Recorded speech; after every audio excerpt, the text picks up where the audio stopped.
రాష్ట్ర ప్రభుత్వం ఇంటర్న్‌షిప్ తప్పనిసరి చేస్తూ చర్యలైతే తీసుకుందనమాట. ఖచ్చితంగా ఇంటర్న్‌షిప్ అవసరం అని చెప్పేసి స్టూడెంట్స్‌కి. ఎందుకంటే వాళ్ళు ప్రభుత్వ, ప్రైవేట్ కంపెనీల్లో ఇంటర్న్‌షిప్ కంప్లీట్ చేయాలి ఒక సంవత్సరంలో అని చెప్పేసి లాస్ట్ 4వ సంవత్సరం కంపెనీల్లో ఇంటర్న్‌షిప్ చేయాల్సి ఉంటుందన్నమాట.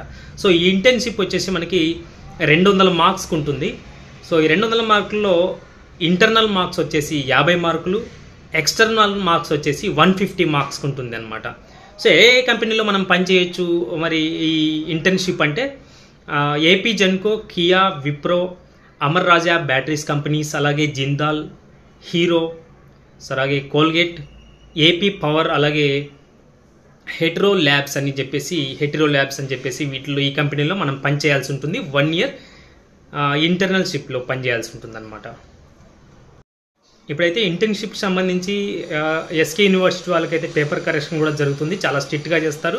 సో ఇంటర్నల్ మార్క్స్ అలాగే ఎక్స్టర్నల్ మార్క్స్, ఎక్స్టర్నల్ అయితే 150, ఇంటర్నల్ అయితే 50 మార్కులు ఉంటుంది. ఇవి స్ట్రిక్ట్‌గా పేపర్ కరెక్షన్ చేస్తారు. అప్పుడు మీరు ఏ కంపెనీకి వెళ్ళినా కూడా ఈజీగా వర్క్ చేసుకోవచ్చు అనమాట.